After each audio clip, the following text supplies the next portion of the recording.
વિનીત, સૌથી પહેલાં જે આજે નિફ્ટીનો ટોપ ગેનર બની રહ્યો છે ઇન્ડસઇન્ડ બેંકનું કાઉન્ટર છે. સમાચાર અહીંયા જે રીતે IMF રિટેલ લોન વેચવાની યોજના ખાસ કરીને બેંક તરફથી બનતી દેખાઈ રહી છે, તેને કારણે એક પોઝિટિવ મોમેન્ટમ જે છે તે આપણને જોવા મળતું દેખાઈ રહ્યું છે. તમે કઈ રીતે ચાર્ટ જોઈ રહ્યા છો ઇન્ડસઇન્ડ બેંકના અહીંયાથી? ઇન્ડસઇન્ડ બેંક લગભગ 965ની આસપાસમાં ટ્રેડ કરે છે અને અગર હું ટેકનિકલી વાત કરું તો ખૂબ જ લાંબા સમયથી લોંગ ટર્મ મંદીમાં છે. એટલે અહીંથી બાયની તો કોઈ સલાહ બનતી નથી. અગર મને એવું લાગે છે કે મોમેન્ટમ પોસિબલ છે, બટ એ પણ 1025 પહેલા નહીં. તો મને એવું લાગે છે કે 1025ની હું વેટ કરીશ. અત્યારે મારો કોઈ અહીંથી વ્યૂ બનતો નથી, તો મારા લેવલની વેટ કરીશ. અગર ઇન કેસ મોમેન્ટમ આવે છે તો ડેફિનેટલી એ સમય આપણે રિવ્યુ કરી શકીએ છીએ. બાકી હાલ ફિલહાલ માટે મારો કોઈ વ્યૂ બનતો નથી, અવોઇડ કરવાનો જ વ્યૂ છે.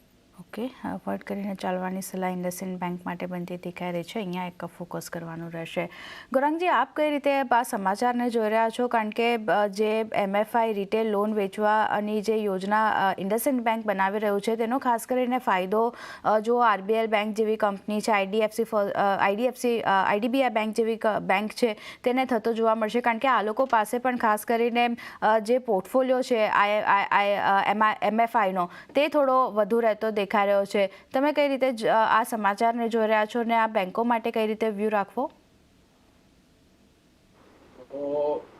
જો આરતી MFI ને લઈને બીજા ત્રિમાસિકમાં IDFC first bank, IndusInd bank અને બાકી એક બે બેંકે પરિણામ બાદ પ્રશ્ન પૂછવા પર વિશેષ રૂપમાં ટિપ્પણી કરેલી કે આ જે MFI ની તકલીફ છે એ ચોથા ત્રિમાસિકમાં અને કદાચ ત્રીજા ત્રિમાસિકમાં જે પરિણામ આપણે જાન્યુઆરીમાં જોઈશું એમાં લગભગ દૂર થઈ જશે.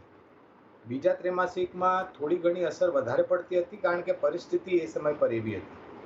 હવે બીજા ત્રિમાસિકની પરિસ્થિતિ વળી પાછી ત્રીજા, ચોથા અથવા તો આવનાર નાણાકીય વર્ષમાં વધારે પડતી ઊભી થાય એની આશંકા બહુ ઓછી છે. આ ટિપ્પણીઓ મેનેજમેન્ટે કરેલી. IDFC ફર્સ્ટ બેંક અને ઇન્ડસઇન્ડ બેંકના બી તમે બીજા ત્રિમાસિકના પરિણામ જુઓ તો પરિણામના લીધે અને MFI ના એક્સપોઝરના લીધે અને IDFC ફર્સ્ટ બેંકમાં પણ જે MFI નું એક્સપોઝર છે એને લઈને આપણે એક અસર આવી ચૂકી છે.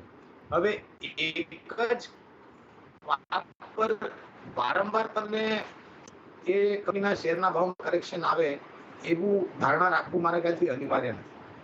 ઇન્ડસઇન્ડ બેંક પર પાયાના મતે ખરીદારીની ભલામણ છે, 1200 રૂપિયાની આસપાસના લક્ષ્યાંક છે. IDFC ફર્સ્ટ બેંક પર બી પાયાના મતે ખરીદારીની ભલામણ છે અને મને લાગે છે કે ત્રીજા અને ચોથા ત્રિમાસિકમાં આ MFI નો જે મુદ્દો છે એ લગભગ પૂરો થતો દેખાશે. ઓકે, તો આ વ્યૂ બનતો દેખાડો છે. ખાસ કરીને ત્રીજા ચોથા ક્વાર્ટરમાં ખાસ કરીને MFIનો મુદ્દો જે છે તે આપણને પૂરો થતો દેખાઈ શકે છે. IDFC ફર્સ્ટ બેંક છે, ઇન્ડસઇન્ડ બેંક છે, જ્યાં એક ખરીદારીનો વ્યૂ તમે રાખીને કામકાજ કરી શકો છો. લોંગ ટર્મ માટે આ બંને કાઉન્ટર ખાસ ફોકસમાં રાખવાના રહેશે.